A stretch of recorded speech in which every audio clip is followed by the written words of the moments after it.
When investing in short-term rentals, you've got to do it with your eyes open, in the sense that it's actually you're not allowed to invest in short-term rentals for more than 90 days. You're not really, Airbnb don't allow you to. So you've got to be aware that it's a grey area. Many people do it, but you've got to keep your eyes open.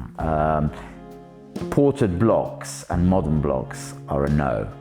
You'll get found out. For me, the best short-let investments are basements, because they're cheap to buy and they look all right on pictures. They can be very well located and people don't need to love them, they just need to find them reasonable. So actually, when I've looked at some friends who do Airbnbs, the basements are the best return on income because they're cheap to buy. There is more management involved in actually looking after the property, getting in there and cleaning it after a short term. Someone has been in and out for a month or two or even shorter, so you've got more management to take in, and that's a cost. You can be much more flexible on your rental income. That can be seasonal. You've got a big event happening in the city, you can shove the rents up. If there's nothing happening, then you can adjust the rent, so you can be far more flexible on your rent.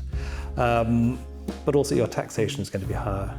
It starts at around 20%, rising up to 40%. I can't remember the exact levels where the income changes, but so be prepared for more taxation. Don't do it. Short-term rentals, I think, are not a good investment. The wear and tear is very high, the agency fees are very high, and you're competing with Airbnb. A lot of buildings don't allow short-term rentals, so I definitely think there are better things to invest in than that. 3 facts about investing in short-term rentals. Well, you get a higher return. You've got to be very careful about where you buy them. They've got to be literally on the transport links, and a lot of people that do short-term rental want to be in London, so sort of, nice garden squares like Eaton Square and places like that. But you've also then got to be careful about what the lease of the building will allow. Some will not allow any leases below 6 months, so research that.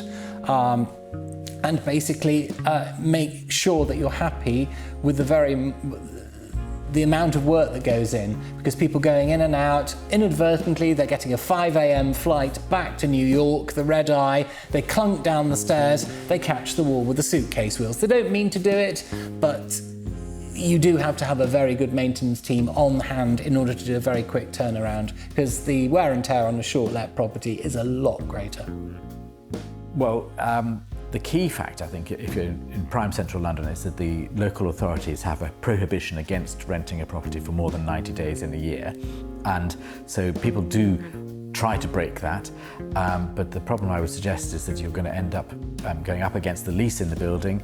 Any good buildings manager ought to prevent people doing short lets consistently in a building, because it basically vitiates the insurance policy that's in place. It breaks the lease, vitiates the insurance. Imagine if there's a fire in the building and people have been doing short lets and the others in the building had known that this was going on and done nothing about it. The chances are the insurer's going to turn around and say, I'm sorry, you've just broken the local authority rules and the lease, we're just not covering it.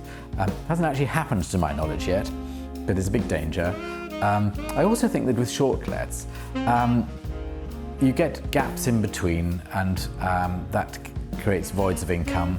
You get a lot of underlying costs and a lot of wear and tear, and I'm not sure that it really yields you that much more at the end of the day.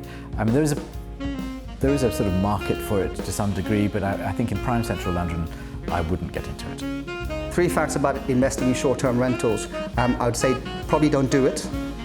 Legislation is very much against short-term rentals at the moment. You have huge competition from Airbnb, and the agent's fees probably outset the actual return on investment.